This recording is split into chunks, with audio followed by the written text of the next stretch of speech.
네, 간첩 증거 조작 의혹 사건의 핵심 인물인 국정원 권모 과장이 검찰 조사를 받은 뒤에 자살을 시도했습니다. 네, 당초 검찰이 이번 주 국정원 윗선 수사에 속도를 낸다는 계획이었는데요. 검찰 계획에도 차질이 불가피할 것으로 보입니다. 취재기자 연결되어 있습니다. 권준기 기자. 네, 서울중앙지검입니다. 네, 국정원 권 과장 증거 조작에 관여한 인물로 알려져 있는데요. 자살을 기도했다고요? 그렇습니다. 국정원 권 과장이 자살을 기도한 건 그제 주말이었습니다.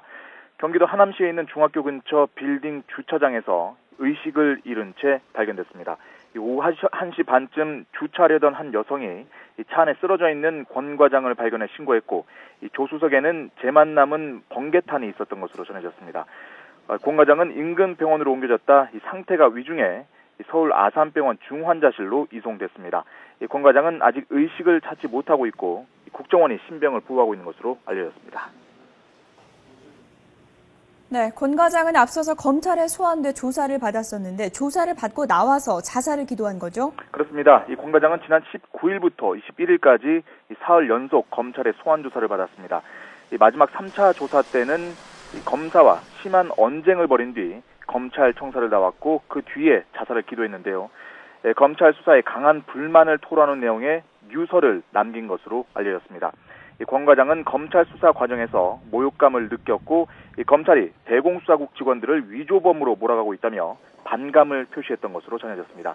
하지만 검찰은 권 과장을 피의자 신분으로 소환하기는 했지만 국정원 직원이라는 신분 특성상 동의 없이 체포할 수 없는 상태였고 제발로 조사실을 나갔다고 밝혔습니다. 또 조사 과정에 아무런 문제가 없었고 적법한 절차에 따라서 수사가 이루어졌다고 말했습니다. 권 과장은 특히 이번 증거 조작 사건의 핵심 인물로 지목이 되었었는데요. 구체적으로 어떤 역할을 한 건가요? 네, 권 과장은 군 출신으로 구속된 비밀요원 일명 김 사장과 함께 중국에서 오랫동안 비밀요원으로 활동해온 인물입니다.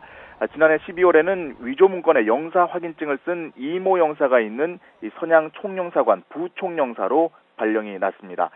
권 과장은 김 사장이 위조 문건을 입수하는 과정과 이 영사가 위조 문건에 대한 영사 확인증을 작성하는 과정에 모두 관여한 것으로 알려졌는데요.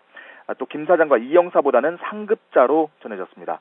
따라서 검찰은 권 과장이 증거위조 사건의 핵심 인물일 뿐만 아니라 실무자들과 국정원 윗선을 이어주는 연결고리로 지목해왔습니다. 이런 권 과장이 자살을 기도하면서 검찰의 윗선 수사에 차질이 불가피할 것으로 보이는데요. 검찰은 지난 주말에는 국정원 대공수사팀 이모 팀장을 불러서 조사했는데 이 팀장은 중국 당국의 공식 답변서를 구한다는 보고는 받았지만 문건 위조와 관련해서는 전혀 아는 게 없다며 윗선 개입을 부인한 것으로 알려졌습니다. 따라서 대공수사 단장, 국장선으로 올라가려던 검찰 수사가 속도를 내기 힘든 상황인데요.